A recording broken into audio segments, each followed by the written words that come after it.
Nacho, ¿estás ahí? Nacho.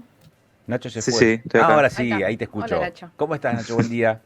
Muy bien, acá andamos. Bueno, Nacho además lo conocemos porque forma parte, digamos, de nuestro entorno más reducido de colaboradores aquí dentro de la red, porque es parte de la mesa de todos los Sí, lunes, desde la ¿no? mesa pequeña. Pero también es un historiador, también está, digamos, imbuido y es un curioso de las historias, está estudiando el profesor de historia. Nacho, vamos a hablar de retratos de la historia, recortes de la historia contigo. Y, Ujú. y nos vas a proponer hablar, a ver, de la Edad Media, de la mediana edad.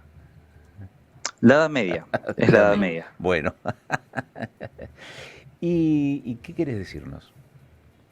No, no, quise traer este tema a colación porque considero que este tramo de la Edad Media generalmente está infravalorado o en realidad lo que pasa es que es bastante atacado este periodo y muchas veces no se le presta atención como corresponde, creo yo. ¿De qué siglos estamos ¿Y hablando? cómo? ¿Qué siglos estamos hablando de Edad Media? Y a partir del siglo quinto hasta más o menos siglo XV, mediados del siglo XV. Son 1000 años de historia. Claro, 1000 años de historia. ¿Qué es lo que quiero hablar de esto? ¿Por qué digo que es un periodo que es atacado? Porque generalmente después en la modernidad, hablamos de siglos XVIII y XIX, se retrató a la Edad Media como un periodo oscuro, de solo persecución religiosa, de que la Iglesia había inhibido el conjunto de la sociedad, cosa que no es así.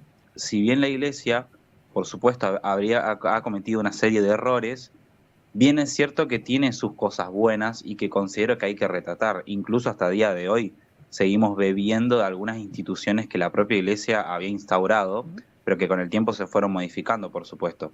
Sin ir más lejos, como por ejemplo la familia, las universidades nacen a partir de la Iglesia, e incluso también el conocimiento científico. Muchas veces se dice que la ruptura es entre ciencia contra religión, y yo estoy en contra de eso porque la verdad es que el desarrollo científico parte y bebe, aún incluso hoy en día, de un apartado religioso. De hecho, digamos, la preservación del conocimiento de las bibliotecas estaba en manos de la Iglesia durante mucho tiempo. Y eso tiene que ver con esto que acabas de mencionar, ¿no? Lo del conocimiento científico también. Sí, por supuesto, o sea, sin ir más lejos, por ejemplo, grandes teóricos o grandes científicos, mejor dicho, como Copérnico, Nicolás Copérnico, Galileo Galilei, los propios renacentistas, en realidad ellos siguen la tradición propia de la Iglesia, de esta visión de trascender mucho más allá en base a la razón. No es que ellos de un día para otro dijeron, no, hay que deshacernos de la Iglesia. Incluso el propio Descartes, que es el que empieza con el que sería el método científico, él en realidad está hablando de llegar a la razón para conocer mucho más a Dios, digamos, en ese sentido. No es que él planteó separarse directamente de la iglesia, de hecho fueron consecuencias que recayeron de manera posterior. Pero más que nada lo que yo quería resaltar es el papel que tuvo la iglesia durante este periodo. Porque, ¿de qué estamos hablando precisamente? Hay un periodo clave que es, o un año clave, que es el 476, que fue el momento en el que cayó el Imperio Romano de Occidente. Plantéense lo siguiente, es como si el día de mañana lo que es la Argentina o el Estado argentino cayera, las instituciones desaparecieran. Tenemos un panorama de Europa desolado. Lo que era Roma no existe, el Imperio Romano Occidente había caído. Es más, incluso se sabe de escritos que retratan este periodo como el propio apocalipsis de la Biblia, el apocalipsis bíblico, que todas estas estructuras habían caído, que era un panorama ¿Durante cuántos años horrible. había regido el Imperio Romano? Y estamos hablando de lo que es Roma, que empezó como una monarquía, estamos hablando desde el siglo octavo antes de Cristo más o menos. El imperio empieza aproximadamente en el 100 después de Cristo. Y Entonces, estamos hablando, claro, de una enormidad. De 1300 años estamos hablando. sí, o sea, estamos Claro. hablando de un periodo, o sea, de una identidad propia, estamos hablando. Entonces, claro, ¿qué pasó con este periodo oscuro? Y estamos hablando de que no hay Estado en todo lo que es la Edad Media, no hay una lógica estatal, no hay un gran Estado, porque son un montón de señoríos, se le dice señoríos feudales. Claro. Entonces, ¿cuál era lo único que podía llegar a unificar a una sociedad que había sido desintegrada? El cristianismo. El cristianismo había unificado lo poco de las grandes diferencias que se habían juntado en ese territorio. Grandes diferencias, incluso te diría, tan vagas que habrían llevado a una serie de incluso guerras o conflictos. Pero la única razón por la que el conjunto de los sujetos no se masacraba era por una razón puramente cristiana. Estamos hablando de que incluso es gracias al cristianismo que se termina la percepción propia de la esclavitud al declarar que, la llegada de lo que se conoce como el siervo de la gleba, obviamente desde un término práctico, si se lo quiere ver, es hasta cierto punto esclavitud, pero estamos hablando de que en un mundo a la caída del Imperio Romano que había desaparecido todo control estatal, la idea propia de la salvación hacia un mundo posterior, o sea, el reino de los cielos que se diría, que lo escribiría después San Agustín, es una idea movilizadora dentro de, nuevamente, un mundo en el que no hay orden. Estamos hablando de que no hay orden. Y creo que la máxima expresión de esta cristiandad va a ser con las cruzadas a partir del año 1000. Es como que una unión en base a una ideología, ¿no? Por supuesto, sí, exactamente. Fíjense que los estados absolutistas o los monarcas absolutos que conocemos, como por ejemplo en España Fernando de Aragón o el propio Luis IV, todo eso, recién llegan a partir del 1500 por ahí, 1400 y 1450.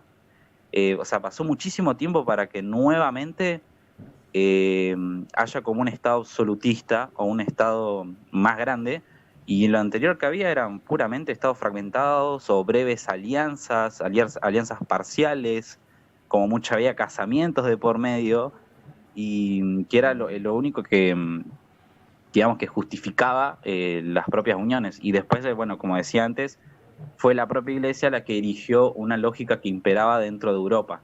Porque vale, hay que recordar que muchas veces muchos autores plantean que lo que sucede en este periodo de la Edad Media es como una economía de subsistencia, se le dice.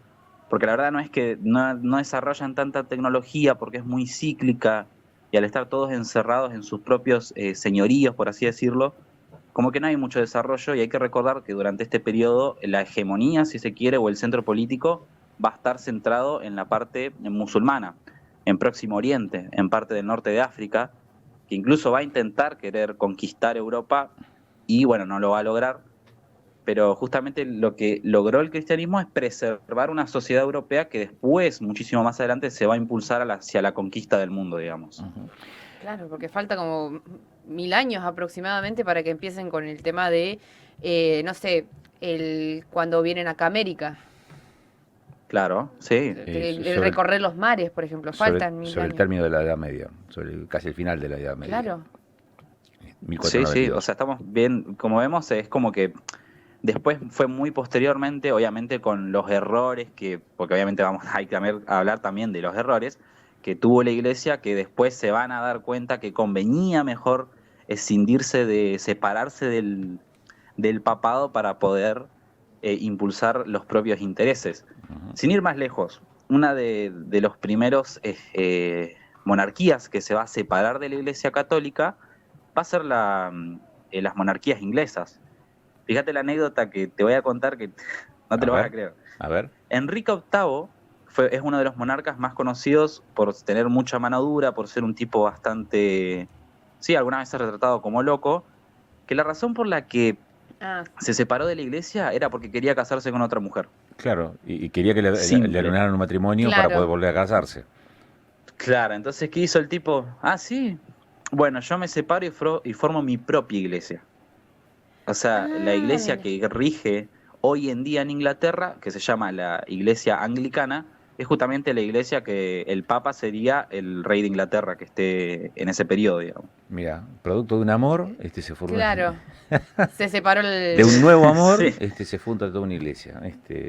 Claro, fíjate esas cosas. Y después, bueno, va con la llegada de Martín Lutero en el 1400 por ahí, llega el protestantismo y ya prácticamente una separación total de los ideales de la iglesia prácticamente. Claro. Por básicamente, ya estamos hablando que en ese periodo, como una institución como lo era la iglesia, tampoco se puede mantener durante mucho tiempo, por lo menos su auge, ya llegó un punto en el que una serie de protestas o revueltas a partir del 1500 hasta 1600, la gran mayoría eran quejas por la corrupción o la desviación de fondos de la iglesia hacia motivos que, digamos, con el pago de los impuestos que hacían los campesinos, no se veía reflejado lo que ellos pagaban en las cosas que después ellos usaban, básicamente.